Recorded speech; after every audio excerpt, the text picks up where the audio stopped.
Bem-vindos todos no nosso telejornal Santa Maria Agora, trazendo os destaques com convidados da comunidade, sempre à sua disposição para participar pelo e-mail tvsm@santamaria.tv.br. O nosso telefone é o 3213-7213, pode participar direto aqui na nossa programação. E nossas produções são veiculadas tanto no Facebook quanto no YouTube e também no canal 19 da NETS. Bem-vindos todos. Olha, o nosso destaque hoje aqui traz Cristiano Cerezer, coaching, cursos e palestras, juntamente com o David. Vamos trazer David Machado Gomes, vamos trazer aqui para vocês algumas das informações desse trabalho tão interessante, necessário e atual, a filosofia na vida, a vida na filosofia. Professor, doutor Cristiano Cerezer, boa tarde. Boa tarde. Prazer tê-lo conosco. Prazer imenso. David. Prazer, André. O eclético, multi. David, pessoa com quem a gente tem aí uma admiração bastante grande, exatamente para essa maneira de ser. E pelo doutor Cristiano aqui, deixa eu apresentar para vocês, Cristiano Cerezer, doutorado em filosofia, mestre em filosofia, tem uma... Vou deixar que ele se apresente mais diretamente para vocês, já para dizer do que nós queremos que ele fale para os telespectadores. Esses desafios da vida que nos pressionam cada vez mais a respostas cada vez mais emergentes, e a gente geralmente está sempre olhando para oferecer respostas para as coisas externas da vida, quando as respostas, se talvez as soluções estejam no íntimo, no interior. Professor. Bom, uma gratidão enorme estar aqui, uma honra sempre estar com pessoas luminosas. Estamos aqui diante de vocês com uma proposta de autoconhecimento e a filosofia é a chave. Eu sou doutor em filosofia, minha especialização é em teoria da sensibilidade, em relações, alteridade. Sou coach e master coach pelo Instituto Brasileiro de Coach e pela Condor Blanco Internacional e também tenho um longo estudo em práticas meditativas, em práticas integrais, o que converge tudo numa abordagem que é holística, mas ao mesmo tempo se foca nas questões como uma ferramenta potente de autoconhecimento. David, tudo bem, David? Tudo bem. Apresente-se aí para o pessoal, o que você vai acrescentar conosco aqui dentro desse bate-papo que nós esperamos bastante produtivo, como é a nossa meta sempre na vida. O que eu posso dizer para o pessoal, além de ser extremamente sincero? Bom, eu sou artista e empreendedor, E o Cristiano é alguém que eu conheço há muito tempo, é um doutor em filosofia, deu aula numa universidade por mais de 5 anos, por volta de 5 anos. O que acontece?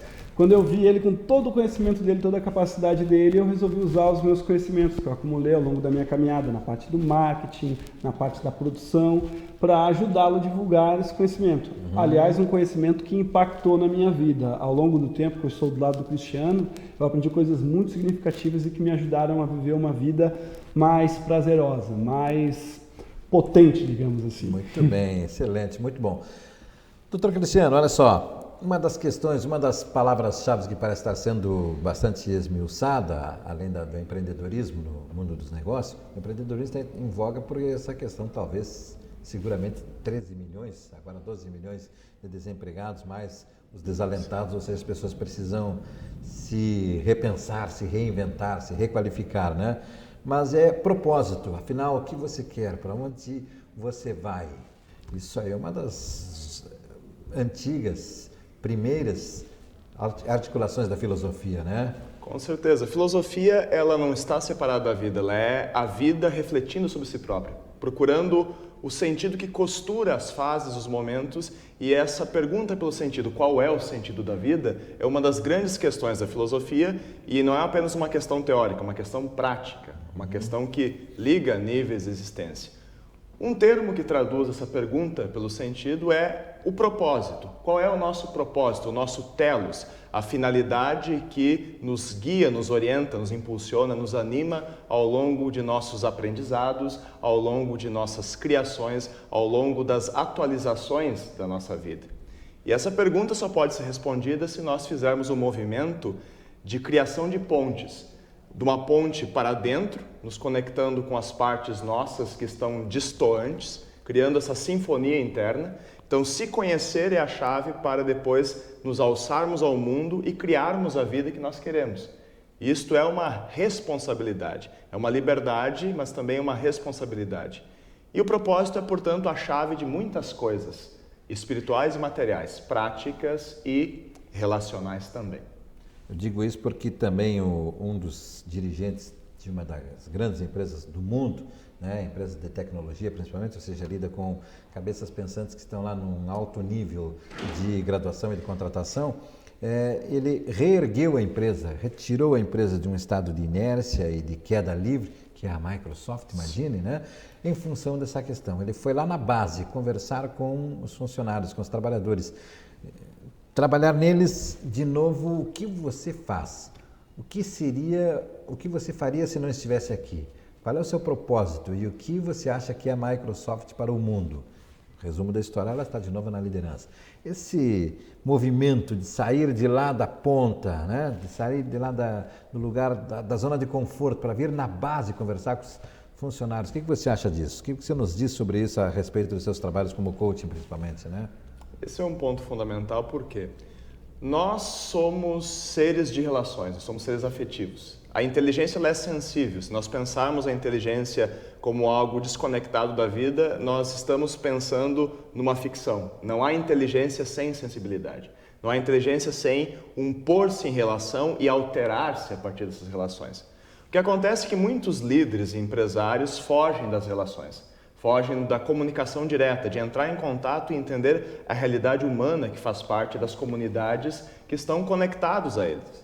E além disso, o líder ele tem que acender uma tocha no seu coração e colocar à frente para iluminar o caminho que ele quer seguir, e as pessoas que estão ressonantes com essa luz, com essa tocha, com esse propósito, vão seguir não por obrigação, mas porque algo significativo se apresenta no horizonte. Porque o caminho que foi iluminado se torna um horizonte de possibilidades, algo que interesse aos seus destinos pessoais, que contribua para realização dos seus propósitos pessoais dentro do propósito coletivo da empresa, da escola, da comunidade. Portanto, conversar, conectar-se e comunicar-se é a chave. Não só de dentro para fora, mas de fora para dentro também. Comunicar-se consigo é tão importante quanto comunicar-se com os outros. Por que eu estou aqui? Quem sou eu enquanto pessoa, enquanto empresa? Quem sou eu enquanto cidadão, enquanto pai de família, mãe de família? Enfim, essa pergunta, quem sou eu, identidade, ela se responde à medida em que nós obtemos clareza pelo propósito e por todos aqueles que são afetados pelo nosso senso de direção. Muito bem, vou voltar a falar com o senhor ainda sobre erro, né? Essa questão tão temida que é errar e o estímulo a não tenha medo de errar. Antes quero que o David me fale aí falou que é um artista, tem essa coisa do eclético aí, né? O mindset, a mente criativa, deixar funcionar essas emoções que permitem inovações. Como é que você vê isso aí, o mindset, esse estímulo com que o desempenho alcance a tão cobrada criatividade? Mas só que criatividade não é tirar a cara do bolso, né? Aqui, como é que eu posso dizer? Criatividade é uma mistura de prazer e coragem, entende? Eu acredito que para a gente ser criativo, nós temos que descobrir como sentir prazer com aquilo que está fazendo, né? Descobrir como eu faço isso com gosto. Acredito que esse é um dos principais gatilhos para você ser criativo. Porque quando a gente faz com gosto, a gente faz por livre e espontânea vontade, ou seja, nós fazemos de forma espontânea. E depois, pouco a pouco, a coragem para arriscar. Porque a criatividade, quando você quer, digamos, o pensar fora da caixa ou fazer algo novo, é justamente isso. Como eu arrisco? Como eu, por exemplo, estou aqui e de repente monto um personagem e começo a jogar com vocês, mas isso é um pouco de coragem? Será que eu vou ter coragem de fazer isso na televisão e de repente eu mexo no meu microfone? Ah, meu Deus, será? Mas a vida é assim, você às vezes faz, e eu passei ou não passei? A discussão, né? Eu passei ou não passei da conta, ou foi muito pouco ou foi muito longe, mas a gente tem que testar, a gente tem que ousar. Uma brincadeira para os profissionais do vídeo, né? Mas dando um exemplo da criatividade, hoje em dia o celular é uma ferramenta muito abundante.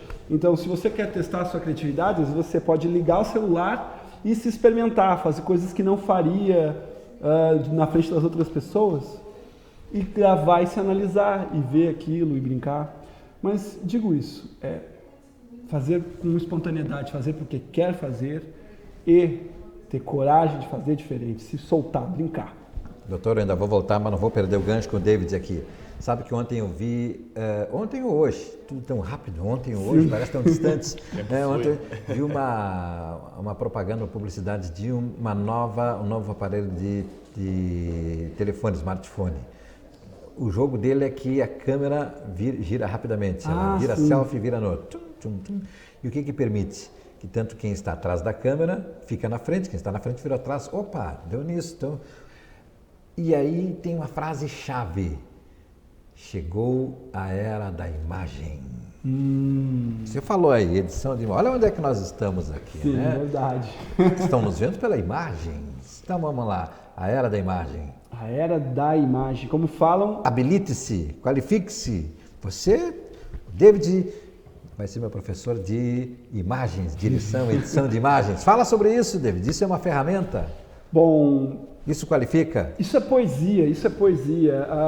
Quando a gente pensa na imagem, seja na televisão, nos vídeos de internet, é fotografia em movimento, né? A luz que nós temos agora aqui, se eu bloquear um pouco já vai dar uma diferençazinha aqui, mas o jeito que a luz incide sobre nós, o ângulo, isso é poderosíssimo. Se as câmeras agora estivessem nos pegando de baixo para cima, isso ia dar um outro efeito, né? Nós pareceríamos maiores e coisas desse tipo. Então, é um tipo de escrita. Eu vejo que o vídeo ele é um tipo de escrita, mas é uma escrita muito louca, porque tem o áudio, tem a edição, tem a luz e tem os atores ou os agentes que estão sendo capturados. E tudo isso desenha um romance poderosíssimo, que nos lança a uma quase realidade alternativa, porque a gente ainda vive uma realidade onde enxergamos, sentimos, e o vídeo se aproxima muito disso, não é? Pelo rádio nós mais escutamos, na pintura e pela leitura nós mais vimos, mas agora estamos caminhando cada vez mais para a era da imersão, e que aliás vai transcender o vídeo, com sensores, já existem roupas com sensores de pressão para estimular as pessoas que estão interagindo com alguma realidade virtual. Imagina só isso. Eu estou imaginando. Não vou aprofundar mais dizendo aonde vamos, senão a gente vai deixar para uma próxima oportunidade essa. Professor doutor Cristiano Cerezer, e o erro, hein? O erro que demitia, o erro que fazia ter a reprimenda, o erro hoje diz, vamos lá, não tenho medo de errar. O que mudou, professor?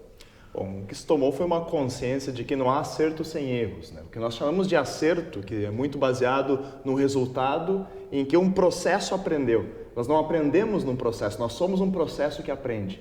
Ou seja, nós incorporamos cada desvio, cada desacerto numa imagem mais completa dos nossos objetivos ou da realidade ao redor ou de nós mesmos, e aí nós culminamos no acerto.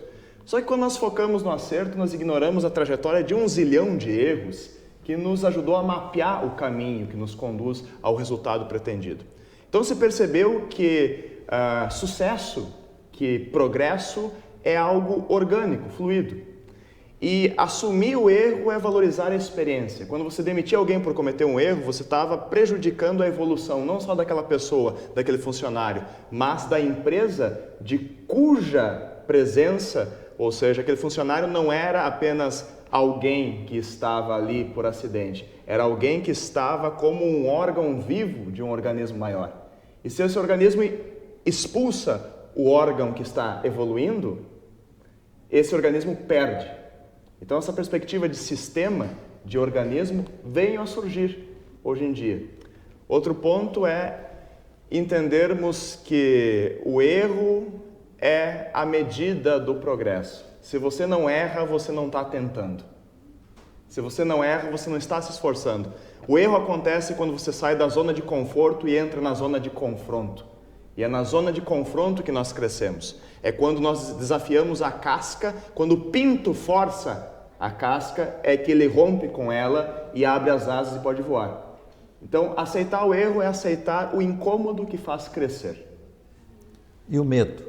Grande elemento de retração, de impedir o passo adiante, de não abrir aquela porta porque lá dentro é escuro.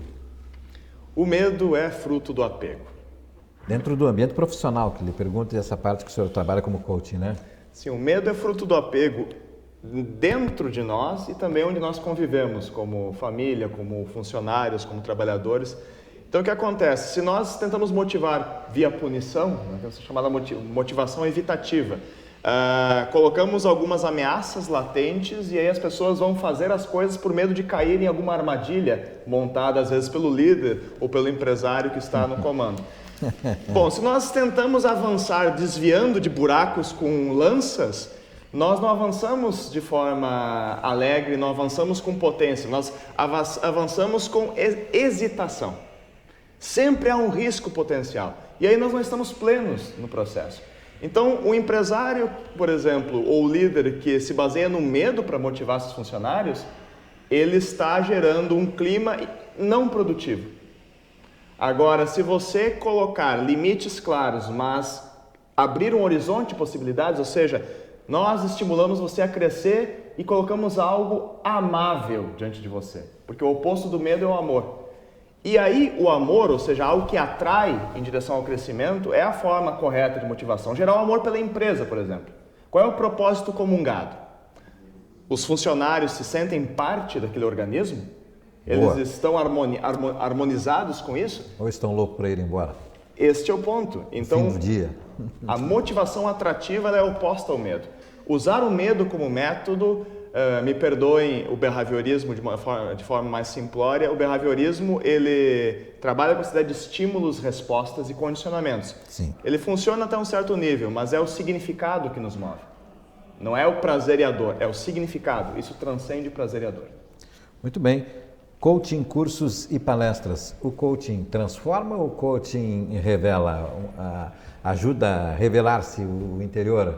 Você que tem aí, você que te atribuiu, Cristiano, o encontro e disse que contribuiu para essa sua decisão de tomar essa coragem à frente das câmeras e o movimento. É um movimento. Não, na verdade eu já tinha minha caminhada como ator, né? Ah, já tinha caminhada como ator. Na vida, tem me ajudado bastante a me revelar cada vez mais como ser humano mesmo, né? Porque é o campo profissional, é o campo familiar, então são muitas coisas que são impactadas. Eu acredito que o coaching é uma ferramenta, né? Algumas pessoas estão preocupadas, o coaching sofre muitas críticas, tem partes boas, tem setores que estão fazendo um ótimo trabalho no coaching, tem outros que a gente já fica meio assim, mas é normal, é uma área muito grande, né? A própria categoria dos médicos também sofre críticas em determinados períodos, mas o coaching para mim é uma ferramenta. Aquele que quer fazer algo pela sua vida, quer buscar e correr atrás de mudar a situação, ele é uma ferramenta. Ninguém vai salvar a gente, ninguém vai fazer por nós. É bom que a gente procure, a pessoa entenda que às vezes ela vai precisar fazer psicoterapia, vai ter que talvez começar a fazer exercícios, vai ter que mudar a dieta, vai ter que ver um monte de coisas para alcançar o resultado que ela quer na vida dela. Mas um coaching, um bom profissional da área de coaching, ele vai ajudar essa pessoa dando ferramentas, dando instruções, mas ninguém está aqui para salvar ninguém, né? Que algumas vezes eu vou responder uma crítica, às vezes pensam que os coachings estão se propondo a salvar os outros. Sim, que eu quis perguntar. E não, foi esse o sentido da pergunta, perfeito. O coaching é um profissional que vai lhe ajudar, né? Os próprios psicólogos sempre falam, nós não curamos ninguém, os psicólogos dizem isso, né? O paciente para começo de conversa, né?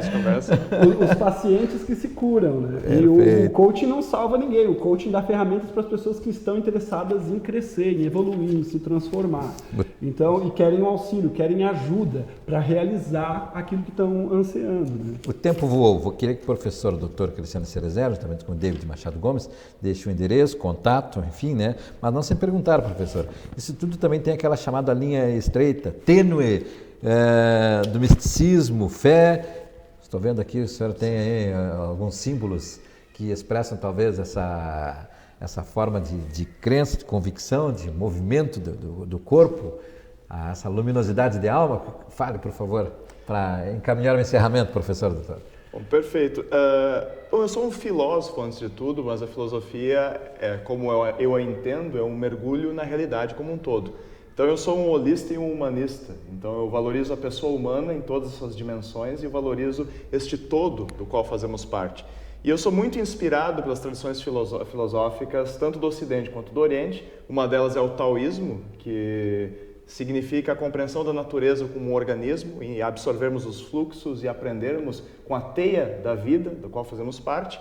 E também o budismo e a tradição xamânica me inspira, em parte, pelas lições que porta. A fé, ela deve partir de uma compreensão, não de uma adesão cega. Leon Tolstói diz que a fé é a compreensão do sentido implícito, profundo da vida. Ele usa o termo compreensão. A fé é você sentir, compreender desde o coração que tem algo maior do qual você faz parte e que te move além de si próprio. Se você encontrar esse algo maior, você vai compreender quem você é e para onde você tem de ir. Isso não é excluir a razão, é unir coração e razão dentro de um organismo vivo que somos em direção ao crescimento.